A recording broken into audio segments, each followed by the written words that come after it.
Hello, dear friends and little angels. You are the most welcome to my YouTube channel, Masters Academy. Today, we are going to start the subject economics for the class 12th, session 2020-21. We start today introductory macroeconomics, chapter 1st, introduction of macroeconomics. In this chapter, today we will complete the meaning and definition of macroeconomics, evaluation of macroeconomics, and the difference between micro and macroeconomics. तो चलिए शुरू करते हैं.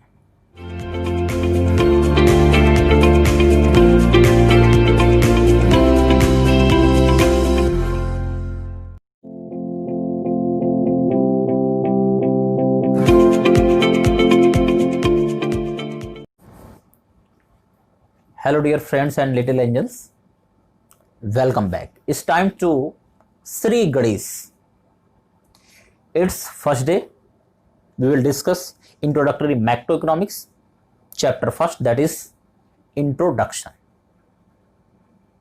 Since we are going to discuss about the economics, that is microeconomics or the macroeconomics, doesn't matter, but we simply should briefly explain about the economics also. ये बिल्कुल जरूरी है. तो इकोनॉमिक्स आप जानते हैं, 11th क्लास में आपने पढ़ रखा है. क्या इकोनॉमिक्स की मीनिंग है, क्या इकोनॉमिक्स की डेफिनेशन है, इसके फादर कौन से हैं, ये सारी चीजें आपने डिटेल में पढ़ रखी है. हम यहां डिटेल में पढ़ने नहीं जा रहे हैं, लेकिन अब इकोनॉमिक्स शुरू है, चाहे वो माइक्रो है चाहे मैक्रो हो, तो थोड़ा सा इकोनॉमिक्स के बारे में जानें. तो फादर ऑफ जो है इकोनॉमिक्स एडम स्मिथ साहब हैं. एडम स्मिथ साहब ने एक बुक लिखी थी, an inquiry into the nature and causes of wealth of nations, 1776 में. इसी बुक के लिखने के बाद से इनको फादर ऑफ इकोनॉमिक्स कहा जाता है, एडम स्मिथ साहब को.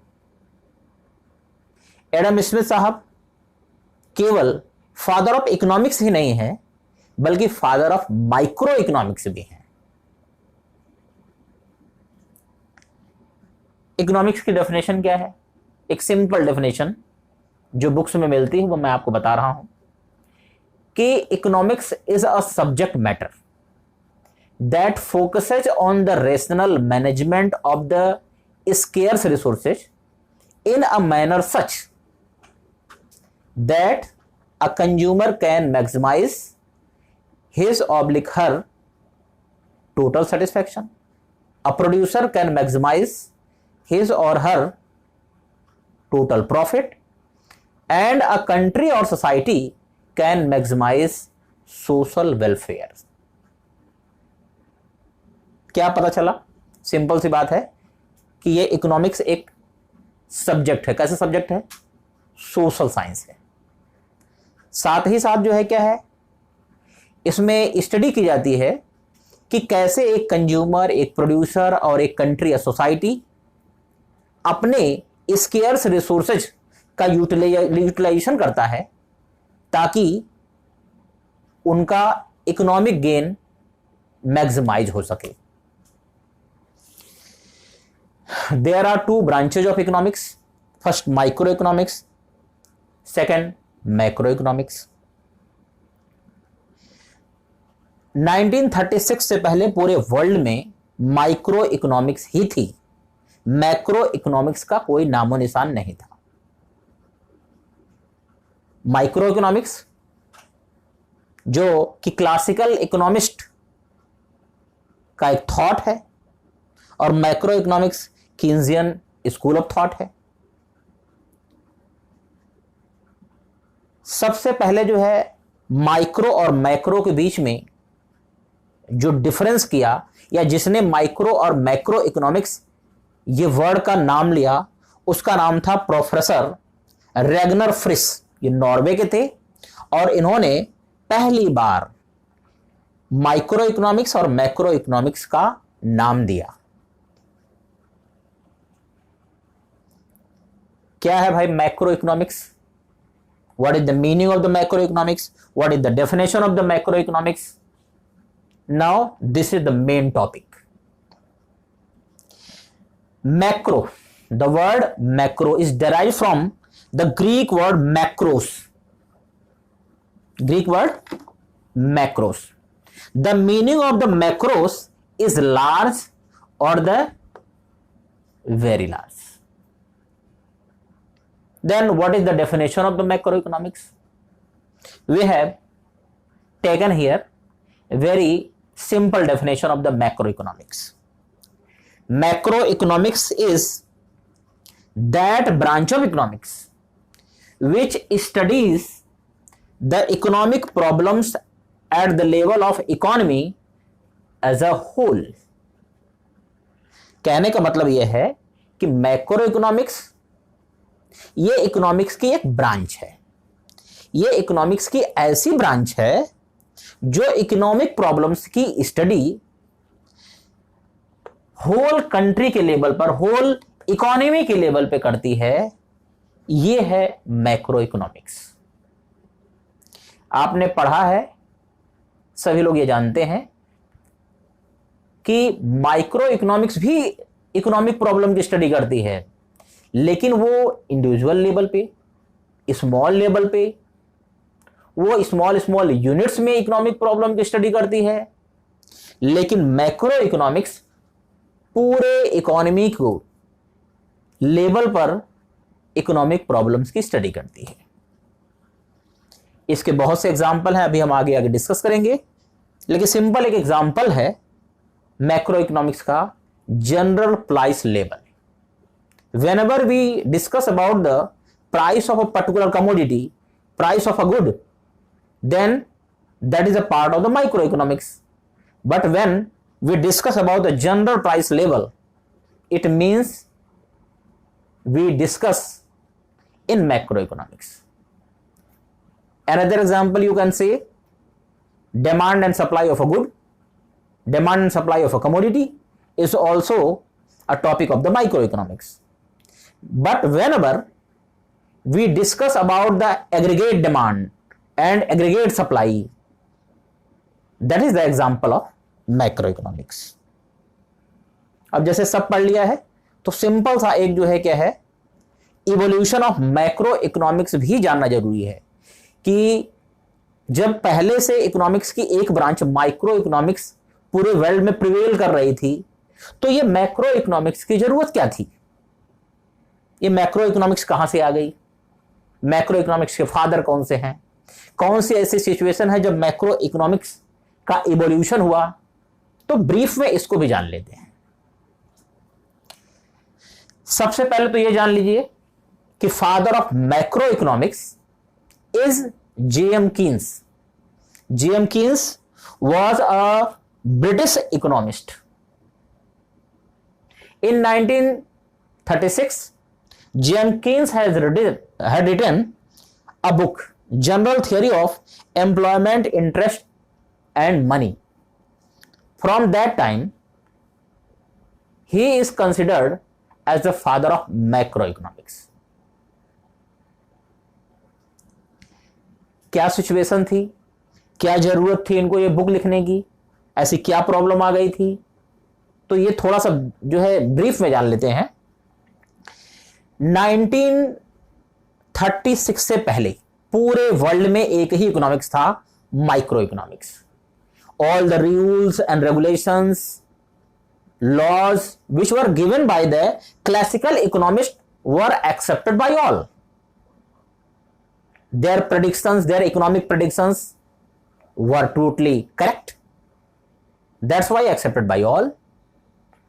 लेकिन हुआ क्या है कि 1929 में पूरे वर्ल्ड में डिप्रेशन आ गया. डिप्रेशन क्या होता है? डिप्रेशन का छोटा भाई है रिसेशन, और रिसेशन का बड़ा भाई है डिप्रेशन. चाहे रिसेशन हो चाहे डिप्रेशन हो, जब पूरे वर्ल्ड में या रिसेशन या डिप्रेशन जिसमें एम्प्लॉयमेंट खत्म हो जाए, इकोनॉमिक कंडीशन बिल्कुल खराब होने लगे, प्रोडक्शन कम हो जाए, तो इस कंडीशन को हम कहते हैं जो है रिसेशन। अब जब रिसेशन 1 साल से ज्यादा समय तक चलता है तो उसी को कहते हैं डिप्रेशन।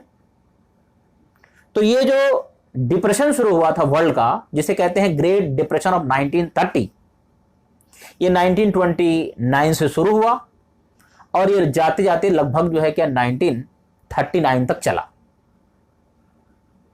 तो इस ग्रेट डिप्रेशन की जो बड़ी सी प्रॉब्लम थी पूरे वर्ल्ड के सामने, इस प्रॉब्लम को दूर करने के लिए जितने भी मेजर्स, जितने भी रेमेडीज, जितने भी rules regulation laws microeconomics में थे, या जितने भी जो है क्या है सारे के सारे कॉन्सेप्ट क्लासिकल इकोनॉमिस्ट ने दिए थे, वो बिल्कुल फेल हो गया था। उसका कोई भी यूज नहीं था, वो उस समय वर्थलेस हो गया था। तो उस समय जो है क्या है इस प्रॉब्लम को दूर करने के लिए हमारे सामने आए जीएम कीन साहब, जॉन मेनार्ड कीन्स साहब। उन्होंने ये बुक लिखी और इस बुक में उन्होंने बताया कि कैसे इस ग्रेट डिप्रेशन से होने वाली प्रॉब्लम्स को दूर किया जा सकता है, कैसे इस प्रॉब्लम को सॉल्व किया जा सकता है। जो उन्होंने सॉल्यूशन बताया, उन्हीं सॉल्यूशन बताने की वजह से पूरे वर्ल्ड में इकोनॉमिक्स की एक नई ब्रांच मैक्रो इकोनॉमिक्स स्टार्ट हुई और उसके फादर के रूप में जो है जीएम कीन्स को एक्सेप्ट किया गया। Now we will take the next topic, that is difference between micro and macroeconomics.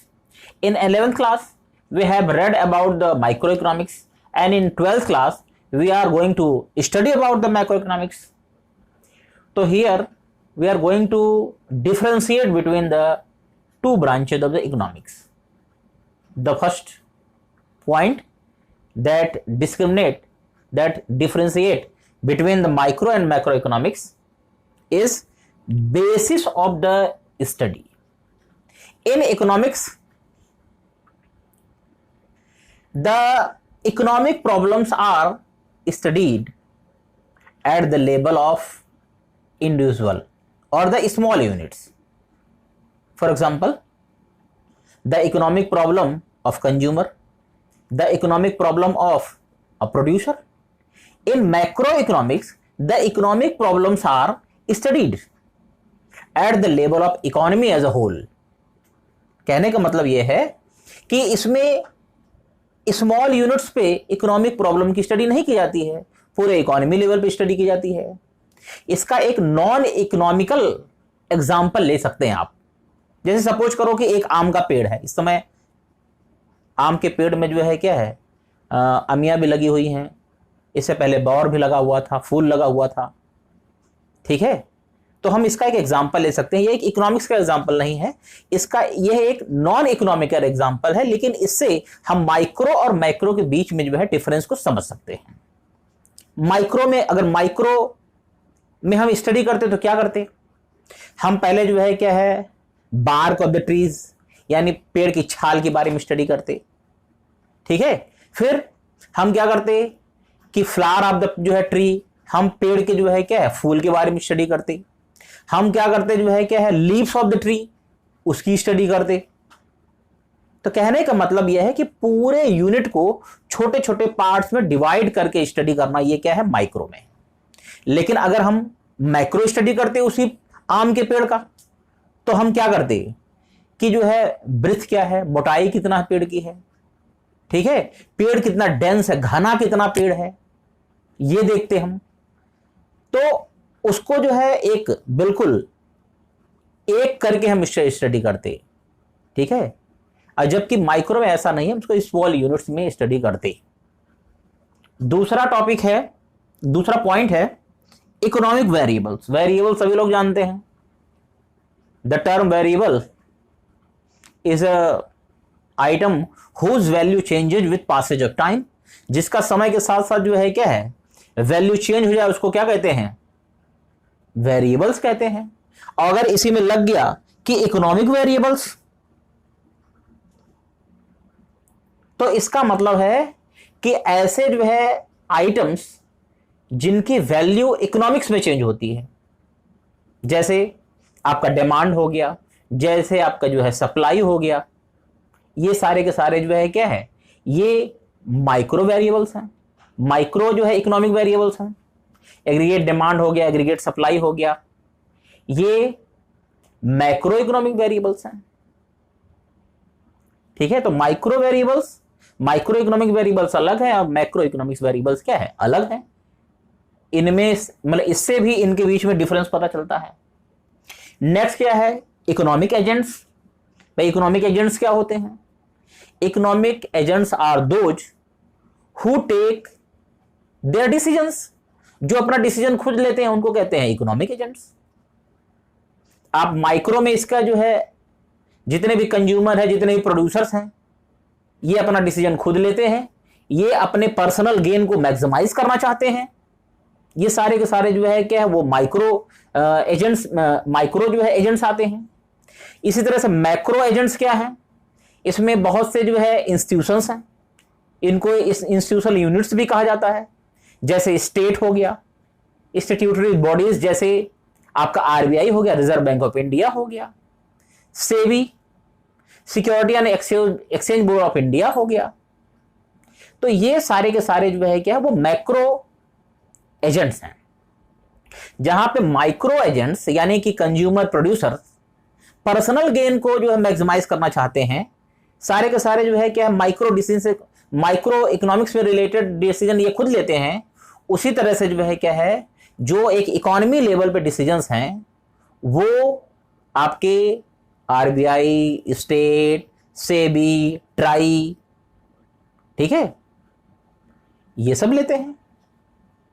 और ये सारे के सारे जो है जितने भी इंस्टीट्यूशनल एजेंट्स हैं, ये हमारी कंट्री में सोशल वेलफेयर को मैक्सिमाइज करने की कोशिश करते हैं। ये पर्सनल एजेंट्स की तरह अपना पर्सनल गेन को मैक्सिमाइज करना नहीं चाहते हैं। अब फोर्थ पॉइंट लिख लेते हैं,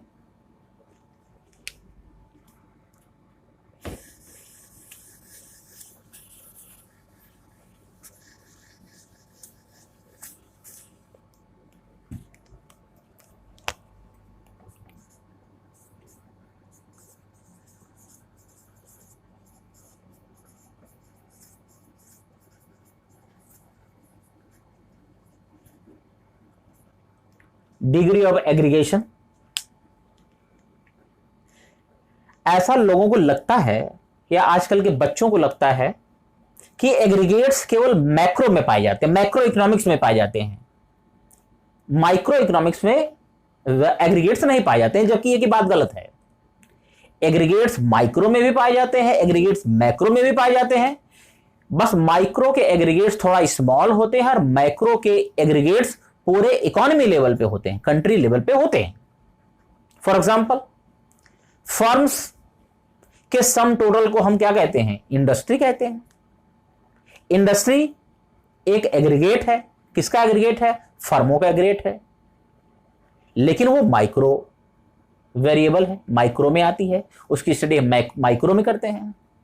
इसी तरह से जो है क्या है, अगर आप देखें तो पूरा का पूरा इंडस्ट्रियल सेक्टर यानी सेकेंडरी सेक्टर, ये मैक्रो इकोनॉमिक्स में स्टडी की जाती है, क्योंकि इंडस्ट्रियल सेक्टर में all the industries are included.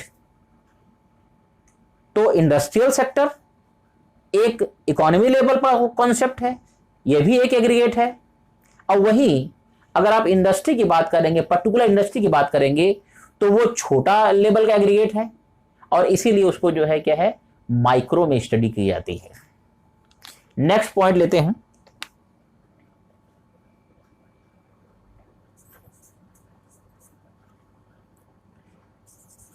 Set of assumptions.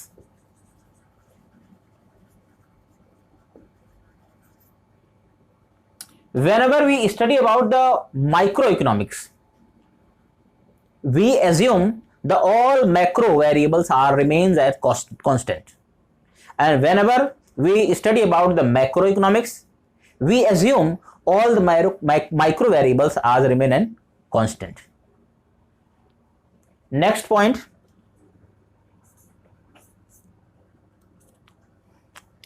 central issue।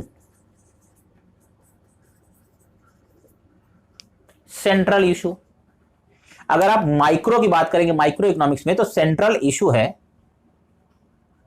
क्या आपका सेंट्रल इशू है? मेन सेंट्रल इशू उसका जो है price determination.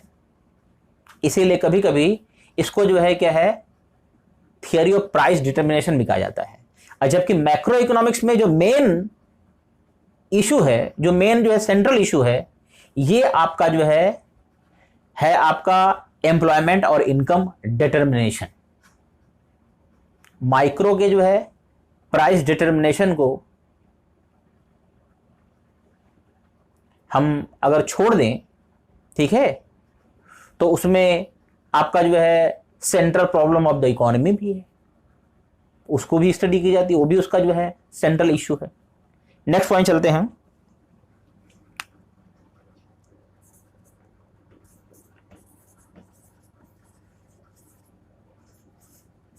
Methods of study.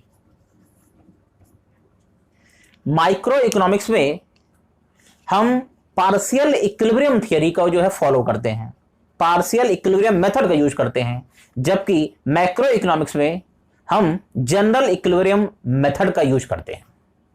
Partial equilibrium method ये मान के चलता है कि अगर मार्केट है, जैसे नॉर्मली 3 तरह के मार्केट होते हैं, गुड्स मार्केट यानी कमोडिटी मार्केट, दूसरा लेबर मार्केट, तीसरा कैपिटल मार्केट। ये मान के चलता है कि अगर एक मार्केट में इक्विलिब्रियम आ गया है तो उसका बाकी मार्केट पे कोई इफेक्ट नहीं पड़ेगा। एक मार्केट में अगर डिसइक्विलिब्रियम में आ गया है तो बाकी मार्केट पे कोई इफेक्ट नहीं पड़ेगा। जबकि मैक्रो इकोनॉमिक्स नहीं मानता ऐसा, वो जनरल इक्विलिब्रियम थ्योरी मानता है। वो मानता है कि अगर एक मार्केट में डिसइक्विलिब्रियम आ गया है तो वो धीरे धीरे बाकी मार्केट को भी डिसइक्विलिब्रियम में कन्वर्ट कर देता है। कहने का मतलब है कि मैक्रो इकोनॉमिक्स का जो मेथड है, ये तीनों मार्केट को यानी गुड्स मार्केट को, लेबर मार्केट को और कैपिटल मार्केट को अलग अलग नहीं मानता है। तीनों को जो है क्या है, एक दूसरे से जुड़ा हुआ मानता है, एक दूसरे से मिला हुआ मानता है, एक का इफेक्ट दूसरे के ऊपर पड़ता है। नेक्स्ट टॉपिक और लास्ट टॉपिक है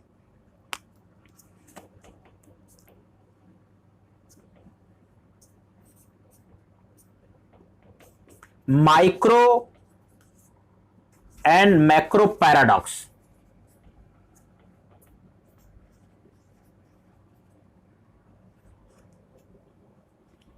माइक्रो और मैक्रो पैराडॉक्स में यह आता है कि बहुत सी चीजें, बहुत से इंसिडेंट, बहुत से लॉ या बहुत से एक्टिविटीज जो माइक्रो लेवल पे करेक्ट होती हैं, ये जरूरी नहीं है कि वो मैक्रो लेवल पे भी करेक्ट हो, सही हो। उनका इफेक्ट कभी कभी क्या होता है, माइक्रो लेवल पे बहुत अच्छा होता है लेकिन मैक्रो लेवल पर उसका इफेक्ट बैड हो जाता है। फॉर एग्जांपल, सेविंग एक बहुत ही अच्छी क्वालिटी है, ये इंडिविजुअल को सेविंग करनी चाहिए। सेविंग से वो अपने जो है फ्यूचर को सेव कर सकते हैं, फ्यूचर में आने वाली अनसर्टेनिटीज को उससे वो रिकवर कर सकते हैं। अपने बुरे समय में, जैसे लॉकडाउन चल रहा है, जिसने सेविंग की है वो लॉकडाउन में जो है क्या करेगा, अपने पैसे को जो है क्या कंज्यूम करेगा, डिस सेविंग करेगा। लेकिन अगर एक इकोनॉमी में सारे के सारे लोग सेविंग करने लगेंगे तो इकोनॉमी में कई तरह की प्रॉब्लम आ जाती है। सेविंग करेंगे, कंजम्पशन कम हो जाएगा, जब कंजम्पशन कम हो जाएगा तो डिमांड कम हो जाएगी, अब जब डिमांड कम हो जाएगी तो गुड्स एंड सर्विसेज नहीं बिकेंगी, यानी इन्वेंट्री बढ़ जाएगी। जब गुड्स एंड सर्विसेज नहीं बिकेंगी, इन्वेंट्री बढ़ जाएगी, तो इससे प्रोडक्शन कम हो जाएगा, प्रोडक्शन कम हो जाएगा, अनएम्प्लॉयमेंट होने लगेगा। तो कई तरह की प्रॉब्लम्स होती हैं। तो जरूरी नहीं है कि जो एक्टिविटीज, जो क्वालिटीज, जो प्रिंसिपल लॉ माइक्रो लेवल पे सही हो वो मैक्रो लेवल पे सही हो, ये कोई जरूरी नहीं है। इसको कहते हैं micro macro paradox, micro and macro paradox. Paradox माने होता है विरोध भारी चीजें।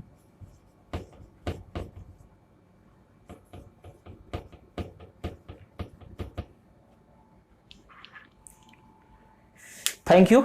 वीडियो बहुत लंबा हो जाएगा इसलिए यहीं पे इसको आज फिनिश करते हैं। अब जितने भी जो है इस फर्स्ट चैप्टर के टॉपिक बचे हैं हम उनको जो है नेक्स्ट वीडियो में कवर अप करेंगे।